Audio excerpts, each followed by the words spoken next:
আসলে সকাল থেকে যদি বুঝতে পারতাম যে সারাদিন কেমন কাটবে বা কেমন যাবে, তাহলে আর এমন পরিস্থিতির শিকার হতে হতো না। হ্যালো সবাইকে, সবাই কেমন আছো? আশা করি ভালো আছো, আর আমিও ভালো আছি। এখন থেকে ব্লগটা শুরু করছি।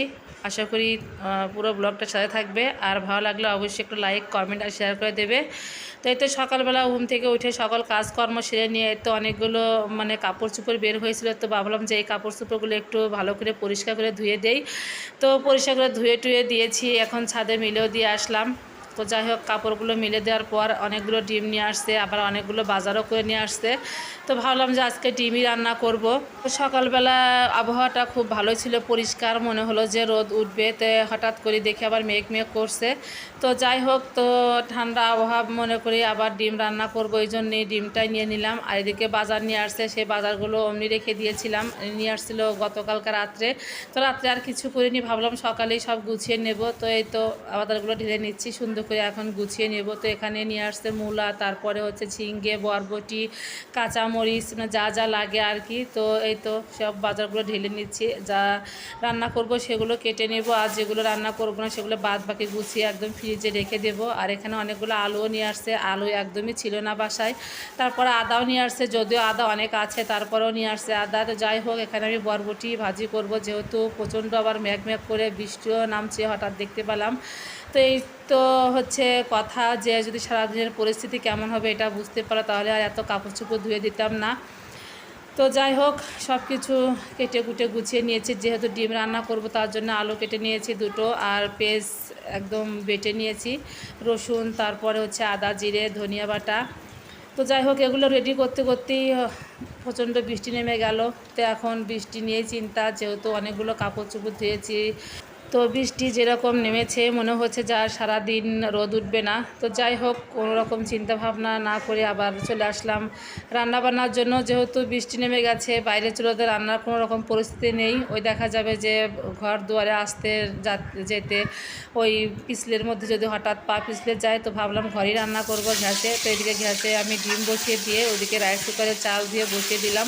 যেহেতু এদিকে কারেন্টে খুব ডিস্টার্ব করছে, ওই দেখা যাচ্ছে 1-1.5 ঘন্টা পর পরই কারেন্ট চলে যাচ্ছে, আবার 1-1.5 ঘন্টা থেকে আবার আসছে, এই তো অবস্থা। তো যাই হোক, এখন কারেন্ট চলে আসছে, তো ভাবলাম এই চোটে রান্না করে নেই, বেশি আইটেম করব না। ওই জন্য ডিমটা সিদ্ধ বসিয়ে ভাত বসিয়ে দিয়েছিলাম। এদিকে ডিম সিদ্ধ হয়ে গেছে, ডিমগুলো ভালো করে একদম ছুলে নিয়ে তারপরে আবার রান্না করতে চলে আসলাম। তো ডিমগুলো ভালো করে ভাজি করে নিলাম, হলুদ লবণ মেখে নিয়ে।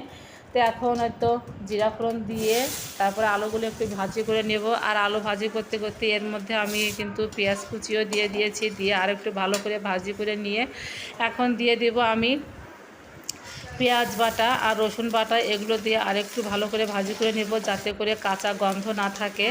তো ভালো করে ভাজি করে নিয়ে এখন লবণ দিয়ে দিচ্ছি, তারপরে হলুদ দিয়ে দিচ্ছি, দিয়ে আরেকটু ভালো করে ভাজি করে নেব। আর যত ভালো ভাজি হবে খেতে কিন্তু ততটাই টেস্ট হয়।